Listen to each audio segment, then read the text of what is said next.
Bom, conforme prometido, hoje eu vou falar sobre indicadores de desempenho relacionados ao nível de serviço. Então, a primeira coisa que a gente precisa fazer é definir nível de serviço. Dito de um modo simples, o nível de serviço é aquele conjunto de ações que você precisa tomar de modo que os atributos que são valorizados pelo cliente sejam atendidos por você. Dito de outro modo, não adianta você ser perfeito naquilo que o seu cliente não valoriza. Então, o nível de serviço ele é basicamente definido pelo seu consumidor. O foco da sua atenção deve ser o fato de que as exigências elas vão mudando ao longo do tempo e você precisa estar sempre ligado para que uma antecipação à sua concorrência seja feita de modo que o seu cliente continue prestando atenção em você. Essa é a ideia. Vamos lá? Quais seriam os bons indicadores de desempenho que indiquem para a gente que nós estamos no caminho certo de atender aos desejos, às necessidades e os atributos que os clientes valorizam? Então dá uma olhada na tela. Um deles não está em ordem de precedência, em ordem de priorização não, tá? Nós vamos falar sobre alguns deles, mas a ordem em si não é uma ordem de prioridade. Então vamos lá. Disponibilidade de estoque. O que trata a disponibilidade de estoque? Quantos pedidos você deixou de atender porque você não tinha mercadoria desejada pelo seu cliente? Ou, num caso que é um pouco mais crítico, quantos foram os pedidos que você deixou de ter na sua carteira porque o seu vendedor não ofereceu um produto que você não tinha no estoque? Então veja só, em um caso você não oferece, em outro caso você deixa de atender, mas dá no mesmo, você acaba perdendo uma venda. Então, mesmo no caso que você não tenha um determinado produto em estoque e por isso o seu vendedor não esteja aceitando o pedido desse item, ainda assim você deve manter um registro para que você possa verificar a possibilidade de atender no futuro. Um segundo indicador importante é a exatidão com que você atende a preparação, atende a separação exata do pedido do seu cliente. Quantas vezes você entregou um produto errado ou quantas vezes você entregou a quantidade errada daquele mesmo produto. Isso significa que nem a preparação e nem a entrega pode conter algum tipo de erro. Portanto, você não pode errar no produto, não pode errar na quantidade daquilo que você está separando. O pedido precisa ser exato na grande maioria das vezes que você entrega, para não dizer na totalidade das vezes que você entrega. Mas aguarde que eu vou preparar um vídeo especialmente falando do pedido perfeito. E aí a gente vai poder conversar um pouquinho mais sobre essa coisa de atender um pedido sem nenhum tipo de erro. Legal? Outra coisa que você precisa medir, o tempo de atendimento do pedido contra um padrão. Eu estou falando aqui do tempo total de atravessamento do pedido, desde a entrada do pedido, desde a aceitação do pedido até a entrega no destino final. Bem por isso, é extremamente difícil você conseguir estabelecer um padrão estatisticamente válido para esse tempo, porque há um grande número de variáveis que vão ocorrer e vão se combinar, e por isso é difícil você ter um padrão com pouca variabilidade. Então é mais fácil você estabelecer um tempo limite e usar esse indicador como um sim ou não. Atendi até o tempo limite ou ultrapassei o tempo limite. E aí fica mais fácil de você controlar esse indicador. Um outro indicador importante é a variabilidade no tempo da entrega. É bastante importante. Você precisa ser consistente. Se você entrega num pedido em 3 dias, no outro pedido para o mesmo cliente, você leva uma semana, depois 10 dias, depois meia hora. Essa falta de consistência na entrega é um fator que o cliente normalmente se ressente dela. Para obter melhoria nesse aspecto, você precisa registrar os seus tempos de entrega e depois montar um histograma com a distribuição desses tempos. De modo que aí você pode analisar esse histograma e estabelecer, se não um padrão, mas pelo menos algumas faixas de variabilidade. E quanto menor a variabilidade, melhor o seu desempenho, não tenha dúvida. Outro ponto, entregas dentro da janela de tempo que foi solicitada pelo cliente. Nós estamos falando aqui de agendamento. Quantas entregas você faz dentro do agendamento em relação à quantidade total de entregas? Essa é uma medição importante para você verificar o seu nível de serviço. Você está atendendo o agendamento do seu cliente? Danos e avarias na entrega. Olha só, dano e avaria na entrega, não interessa que você tenha essa métrica em termos de partes por milhão. O cliente que recebe um produto avariado é 100% de erro, cara, não tem o que fazer.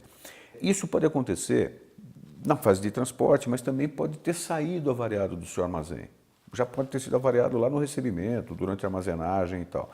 Então é importante você verificar que tipo de avaria está acontecendo para que também você se permita analisar depois maneiras de melhorar isso. Índice de sucesso no atendimento de reclamações. Cara, vamos cair na real. É impossível a gente ter uma operação que nunca tenha uma reclamação.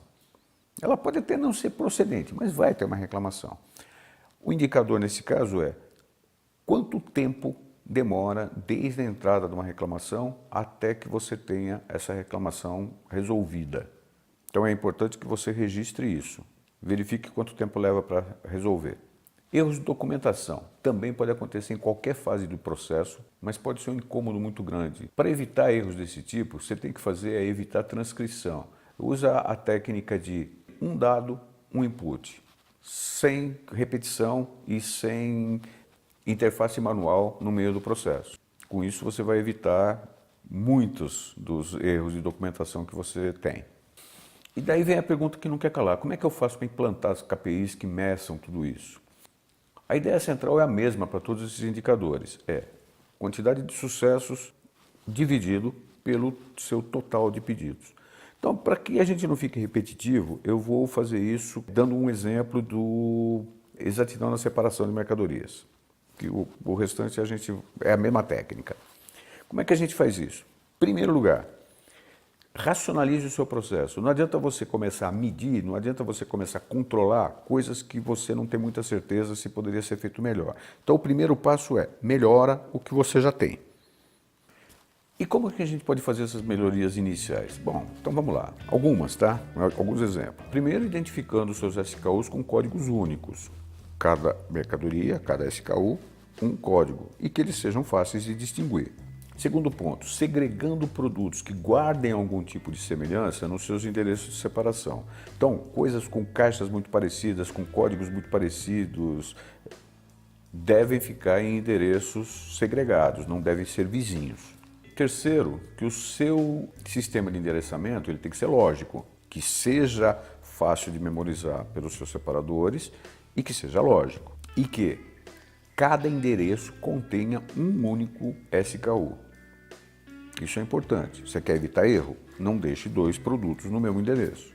Depois, use caracteres grandes, até no seu coletor de código de barras, ou se você ainda usa papel por qualquer razão para fazer a separação, na sua ordem de separação, use caracteres grandes. Não deixa o cara precisar usar lupa para enxergar os códigos, os endereços, as quantidades. Bote um caractere decente para que a gente possa enxergar isso sem nenhum esforço.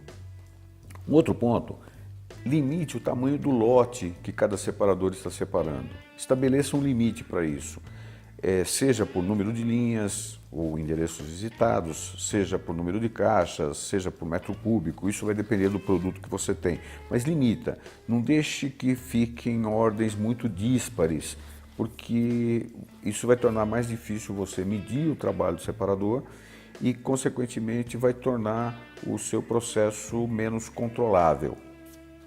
Só que não confie só nisso. Crie um sistema de conferência legal, treine os seus conferentes e estabeleça um protocolo de que os erros têm que ser registrados, o tipo de erro e quem cometeu esse erro. Cara, conferência e registro de conferência não é delação. Precisa ser registrado para que você possa tomar as atitudes devidas. Imagina que você pode ter um cara mal treinado, imagine que você pode ter um separador que não enxerga bem, você precisa conhecer isso. E até mesmo o tipo de erro que está sendo cometido pode te levar a modos de corrigir esses erros. Um outro ponto use períodos curtos para fazer a apuração dos seus indicadores. Não adianta você usar períodos muito longos, porque você vai acabar tendo que tomar decisões antes que o indicador seja apurado. Então, cara, coisa do tipo uma semana, para alguns indicadores talvez até uma apuração diária seja um bom negócio. Legal?